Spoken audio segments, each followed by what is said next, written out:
cross country. That thing I did every single winter of secondary school for no apparent reason. I think it was just for the PE teachers' lols, I'm not going to lie to you. They used to come out of their office. It's cross country day, girls! Let's go to the field! So we used to put on our little polo shirts and our little skirts, and I didn't care that we were freezing our tits off!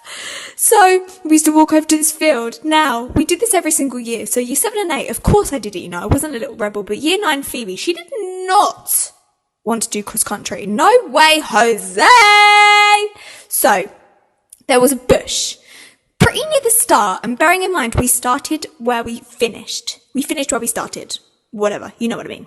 So, I was running with my friends. I made sure I was in a little crowd, and then I ducked into this bush. It was very muddy, it was gross. PE teachers hadn't even clocked. Ha! Jokes on them. Then, when my friends were coming all the way back, I jumped up, pretended I'd fallen over, and started running with them, and I did this for 3s on the trot.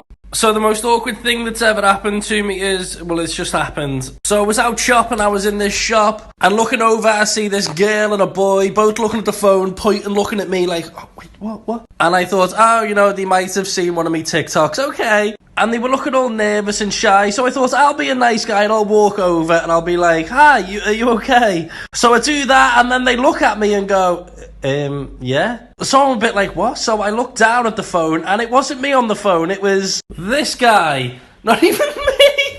And I have to say, oh, no, that isn't me. To which these two kids say, oh, well, who are you? Who are you? What? I went over trying to be nice. And now I'm going to be like, oh, my name is Dylan. Hi, what the f? So yeah, I've had the worst day ever.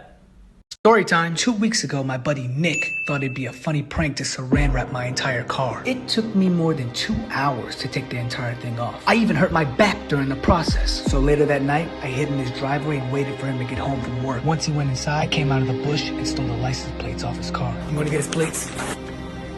Go, get the plates. I then screwed his license plates onto my own car. Got his plates on my car, let's go do some illegal. I went and drove my car through the tollways multiple times, racking up traffic violation tickets. I really run it up.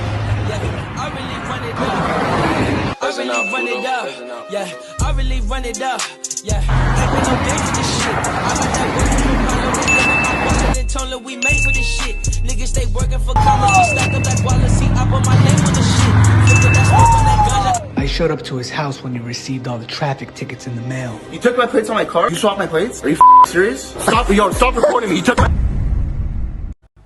So I've just discovered something. My teeth now have a gap in them. I think because a couple of years ago I had teeth taken out and then now I've got a gap, which I like having it. But I just went to call Bunny and listen to what my teeth can now do. Scarlet, sweet and savoury. Sweet and savoury. My teeth whistle. That's my mouth make. I'm like a recorder. I'm like a school recorder. Hot cross buns. Hot cross buns. Okay, so story time. I was sat in a coffee shop the other day listening to music, you know, enjoying my coffee, and I really needed to fart. So I thought, you know what, I'll just do it to the beat, it'll be fine.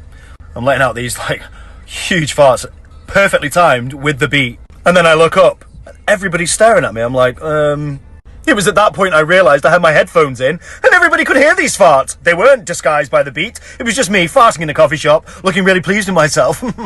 Hi, my name's Kellen, and when I was filming this intro, I got my foot stuck on this table, so I thought I'd give you all a slow-mo. But anyway, the other day, I saw this video on my For You page where she covers like her keyboard keys in clay, and I was like, wow, I want to do that! So today, a parcel arrived for me, and you can probably guess what was inside, and I was very excited. But anyway, it took literally a decade to open, but then I managed to open it, and it was called Fashion Office Waterproof Keyboard, and I was like, why is it fashionable? But I was just really excited to get started. So instead of using clay, I'm actually going to be using acrylic paint, and I'm going to be painting every day. But I decided to take it out the box to have a look at it on the inside, and it looks kind of basic, but it was only like £12, I think. So yeah, I'm really excited. But yeah, we're going to be painting every key until we run out of keys. So give me your recommendations down below, and I'll see you all tomorrow. Bye! Story time. I got these rusty ass workout bars. Let me show you. The problem with home gyms is many people don't like to work out in the same environment that they live. So I decided to put a gym outside. I built a gazebo, bought all the necessary weights and equipment that I needed, and bam!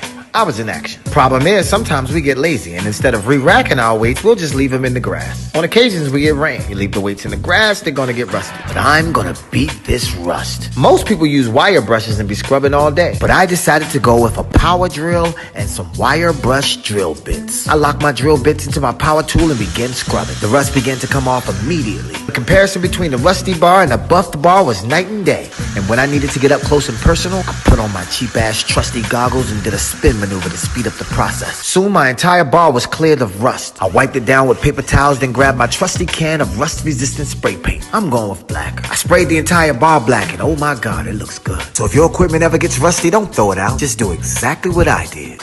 Story time. The time I got a speeding ticket just to prove my wife wrong. So it's about 10 o'clock at night on Memorial Day weekend and we're just driving down the freeway. Then all of a sudden, a car races past us. Zoom. My wife exclaims, "Hey, that was a Subaru." To which I respond, "No, it was not."